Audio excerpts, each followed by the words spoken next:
اسلامی عبادات قمری مہینوں کے ساتھ متعلق کی گئی ہیں۔ اس کی سب سے نمایاں مثال روزے کا رمضان کے مہینے میں فرض ہونا ہے۔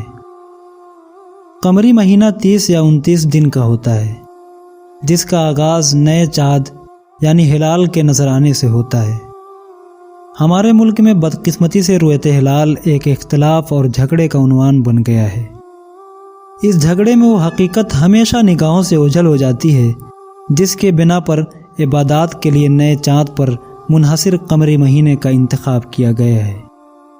قمری مہینوں کی پہلی اور سب سے اہم خصوصیت یہ ہے کہ یہ شمسی مہینوں کے برعکس مختلف موسموں میں آتے ہیں، یعنی شمسی مہینے جولائی میں ہمیشہ گرمی پڑتی ہے، مگر قمری مہینہ رمضان گرمی، سردی، خزاں اور بہار ہر موسم میں آتا ہے۔ روزے کی عبادت کو قمری مہینوں کے ذریعے سے مختلف موسموں میں رکھنے کی حکمت یہ ہے کہ لوگ روزہ رکھ کر مختلف احوال سے گزریں۔ سخت سردی کی بھوک اور حرارت کی کمی، سخت گرمی کی پیاس اور طویل روزے، خزاں کی گلا سکھا دینے والی خشک ہوا اور بہار کا خوشگوار موسم انہیں یاد دلاتا رہے کہ زندگی میں اچھے برے حالات کے سرد و گرم اور بہار و خزاں تو آتے رہیں گے، مگر بندے مومن کو ان سے بے نیاز ہو کر ہر حال میں بندگی اور اطاعت کی زندگی گزارنی ہے۔ موسموں کے اختلاف کے علاوہ قمری مہینے کی ایک بڑی اہم خصوصیات اس کا دنیا میں انسانی زندگی کی تعبیر ہونا ہے۔ قمری مہینہ چاند کے اعتبار سے 3 حصوں میں تقسیم ہوتا ہے۔ پہلا حصہ نئے چاند سے شروع ہوتا ہے اور 10 راتوں تک جاتا ہے، جن میں چاند بتدریج بڑھتا ہے، مگر ان 10 ایام میں رات کی تاریکی چاند پر غلبہ پائے رکھتی ہے۔ اگلے 10 ایام گویا چاند کی حکمرانی کے ایام ہوتے ہیں، جن میں روشن چاند بدر کامل بنتا ہے اور 10 دنوں تک اپنے نورانی وجود سے راتوں کو روشن کیے رکھتا ہے۔ اگلے 10 یا 9 دن چاند کے زوال کے ہوتے ہیں، جن میں چاند بتدریج گھٹنے لگتا ہے۔ مہینے کے آخر تک چاند اپنا وجود کھو دیتا ہے اور وادی عدم میں اتر کر اپنے پیچھے شب تاریک چھوڑ جاتا ہے۔ پھر ایک غیر یقینی تاریک سایہ چھا جاتا ہے۔ خبر نہیں کہ اس تاریکی کے پردے سے نیا چاند 29 دن کے بعد طلوع ہوگا یا 30 کے۔ دیکھا جائے تو یہ انسانی زندگی کی مکمل تعبیر ہے۔ انسانی زندگی بھی چاند کی زندگی کی طرح 3 حصوں میں تقسیم ہے۔ پہلا حصہ ارتقاء کا ہے، جو پیدائش، شیر خارگی، بچپنے سے گزر کر لڑکپن تک جاتا ہے۔ دوسرا حصہ جو نوجوانی، جوانی اور پختہ عمر سے عبارت ہے، انسان کی قوت، جوش اور صلاحیت کا مکمل آئینہ دار ہوتا ہے۔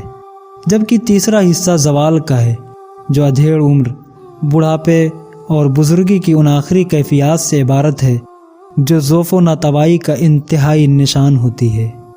پھر جس طرح مہینے کا 29 یا 30 کا ہونا غیر یقینی کیفیت سے دوچار رکھتا ہے، اسی طرح بزرگی کی دہلیز سے قبر کا دروازہ کب کھلے یہ بھی ایک غیر یقینی معاملہ ہوتا ہے۔ انسان اگر قمری مہینے کی اس اسپرٹ کو پالیں تو بلا شبہ روزے سے اچھی اس بات کی کوئی یاد دہانی نہیں کہ زندگی کی نقدی کس طرح ہر روز ہاتھوں سے غیر محسوس طریقے پر پھسل رہی ہے۔ یہ سمجھ آ جائے تو ہم رمضان میں روزے کے ایام گننے کے بجائے یہ گنا کریں گے کہ ہماری زندگی کا پہلا حصہ گزرا ہے، دوسرا حصہ گزر رہا ہے، یا پھر ہم آخری مرحلہ حیات میں ہیں۔ پھر ہم یہ جان لیں گے کہ جس طرح روزے کے بقیہ ایام گزر جاتے ہیں، جلد ہی میری زندگی کے بقیہ ایام بھی گزر جائیں گے۔ پھر ایک روز جو نہ جانے 29 ہو یا 30، آخرت کی زندگی کا وہ چاند طلوع ہوگا جو کبھی ختم نہ ہوگا۔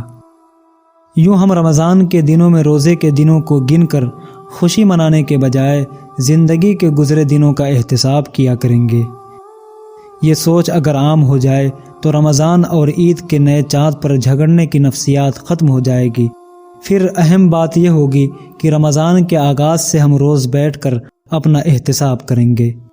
پہلے 10 دنوں میں ہم دیکھیں گے کہ کہیں ہم نے اپنے بچپن اور لڑکپن کو کھیل کود میں ضائع تو نہیں کر دیا۔ دوسرے عشرے میں جائزہ لیں گے کہ کہیں جوانی کی قوت اور پختگی کی صلاحیت کو ہم نے شہوت پرستی اور ہوس مال کی نظر تو نہیں کر دیا۔ آخری 10 دن میں ہم جائزہ لیں گے کہ کہیں ہمارا بڑھاپا مال و اولاد اور اسٹیٹس کے معاملات کی نظر تو نہیں ہو رہا۔ پھر زندگی کے جس حصے میں ہم ہوں گے ہم اپنے معاملات کو بہتر بنانے کی کوشش کریں گے۔ ہم دنیا کے بجائے آخرت کو اپنا مقصد بنا لیں گے تاکہ آخرت کی زندگی کا نیا چاند طلوع ہو تو ہم جنت کی روشن راتیں دیکھیں، جہنم کی تاریک راتیں ہمارا مقدر نہ بننے پائیں۔